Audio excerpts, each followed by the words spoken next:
Guys কেমন আছো? আশা করি তোমরা খুব ভালো আছো। আমি ভীষণ ভালো আছি। এই কাজলের ভিলেজ ফুডের কিচেনে সবাইকে স্বাগত। দারুণ একটা ফাটাফাটি রেসিপি নিয়ে আমি আমাদের সামনে চলে এসেছি। দেখুন, পালং পনির ঘরোয়া কিভাবে করবে সেইটা আমি আপনাদের দেখাবো। তাই ভিডিওটা না টেনে সম্পূর্ণ ভিডিওটা আপনারা দেখতে থাকুন।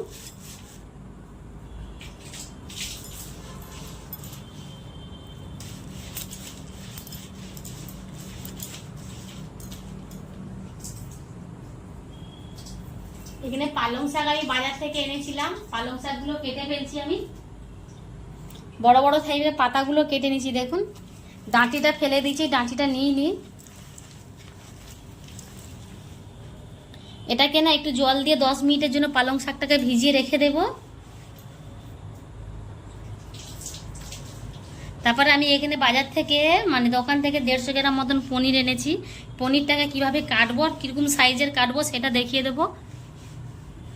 এরকম সাইজের একটু বড় বড় করে কাটবে।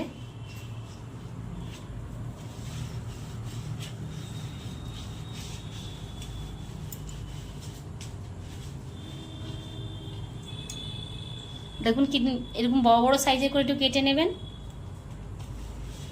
এটা হচ্ছে ঘরোয়া বানানো পনির, খুব টেস্টি হয়, খুব টেস্টি হয়। একবার খেয়ে দেখে আমাকে আর অবশ্যই কমেন্ট করে আমাকে জানাবেন।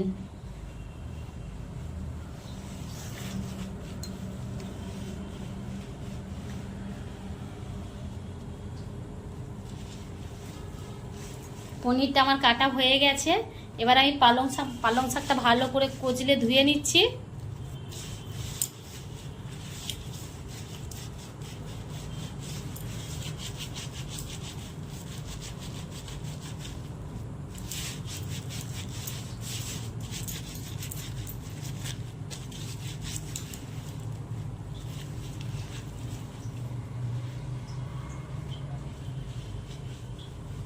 এখানে দেখুন হাফ হাফ নারকেল নিয়েছি, নারকেল করা।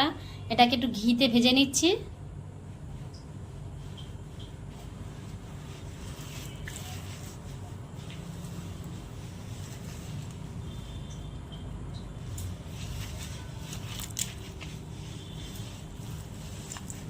এটা ভাজা হয়ে গেছে, তুলে নিলাম। তুলে এখানে আবার আমি একটু ঘি দিয়ে দিচ্ছি।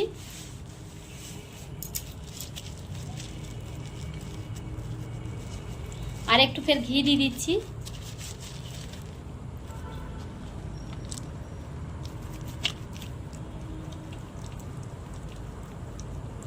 ঘি দিয়ে দেখুন এখানে আমি একটা গোটা রসুনের কোয়া আর খানিকটা একটু আদা খানিকটা আমি দিয়ে দিলাম। দিয়ে এটাকে একদম ঘিতে একটু হালকা করে ভেজে নেব। এটা হালকা ভাজা হয়ে গেলে এর উপরে আমি পালং শাকটা দিয়ে দেব। দিয়ে পালং শাকটা একটু ভাজা করে নেব। দেখুন পালং শাকটা আমি দিয়ে দিচ্ছি। দিয়ে একদম লবণ ছাড়া জাস্ট 10-5 মিনিট নাড়াচাড়া করলে পালং শাকের যখন জলটা বেরিয়ে একটু অল্প হয়ে যাবে তখন এটাকে আমি তুলে ফেলবো।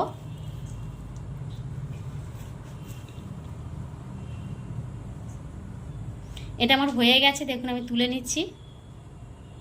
তুলে এই কড়াইতে আমি একটু পনিরগুলো হালকা করে ভেজে, আর আমি এর আগের দিন দেখিয়েছিলাম পনির ভেজে লবণ জলের মধ্যে ভিজিয়ে রাখি। আপনারা এরকম করবেন, তাতে পনিরটা অনেকটাই নরম থাকে। নিচে আমি তেল দিয়ে এবার পনিরগুলোকে ভেজে নেব।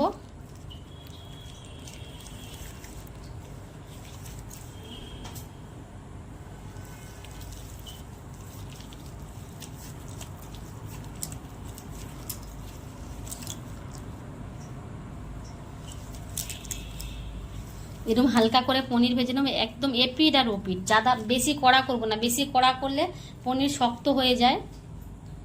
এই কারণে আমি ঠান্ডা লবণ জলে দেখুন ভিজিয়ে রেখে দিচ্ছি।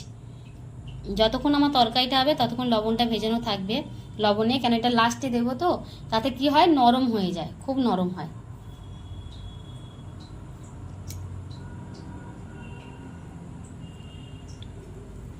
বাকি পনিরগুলো ভেজে নেব।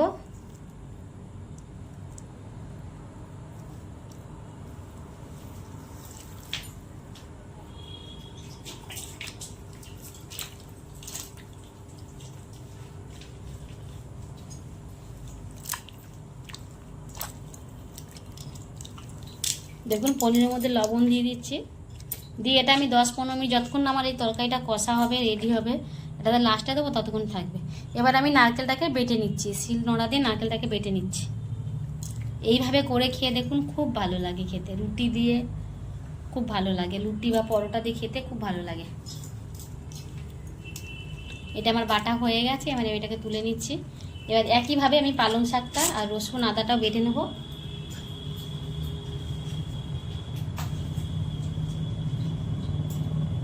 এটাকেও আমি একইভাবে বেটে নিচ্ছি।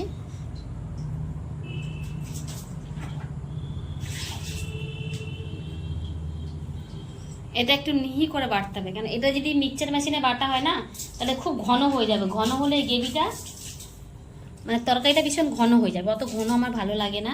এইভাবে শিলে, আর শিলে বাটার টেস্টটাই একদম আলাদা, সম্পূর্ণ আলাদা।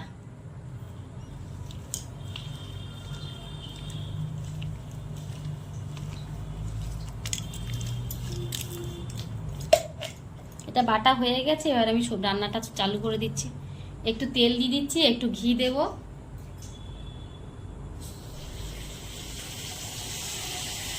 অ্যাকচুয়ালি এই পনিরটা ঘিতে করে, কিন্তু আমি বেশি ঘি তো ঘরোয়া রান্না, এই জন্য আমি ঘি আর সাদা মানে সর্ষের তেলে পাইল করে করছি। এখানে আমি টমেটোগুলো দিয়ে দেবো।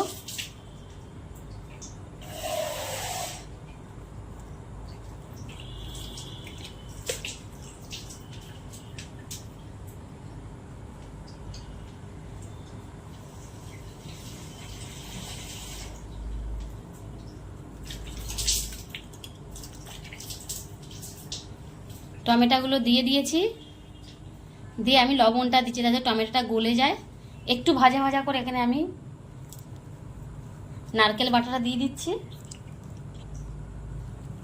নারকেল বাটা দিয়ে এখানে আমি আর কিছুই দেবো না, শুধু একটু সামান্য ঝালের গুঁড়ো দেব, আর কিছু পড়বে না এখানে।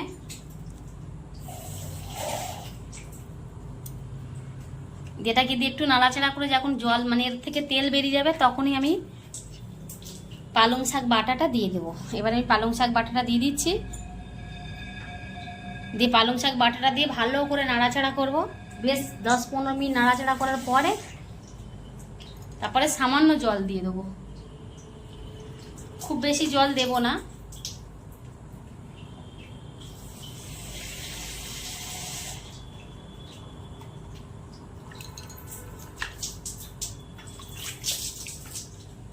এখানে দেখুন, হ্যাঁ এবার জল দিয়ে দিচ্ছি। জলটা দিয়েই কিছুক্ষণ নাড়াচাড়া করার পরে আমি এটা মানে কিছুক্ষণ ফোটার পরে আমি এখানে পনিরটা দিয়ে দেবো।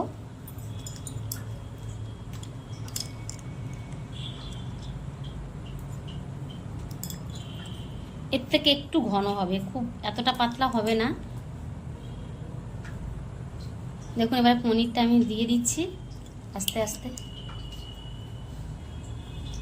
আমার এই রান্নাটা যদি আপনাদের ভালো লেগে থাকে, এই রেসিপিটা, তাহলে অবশ্যই আপনারা লাইক কমেন্ট শেয়ার করো, পাশে থাকা বেল ঘন্টাটা টিপে দিও, চ্যানেলটাকে সাবস্ক্রাইবার করে দিও। আর এখনকার মতন টাটা, গুড নাইট, সবাই ভালো থেকো, সুস্থ থেকো, বাই বাই।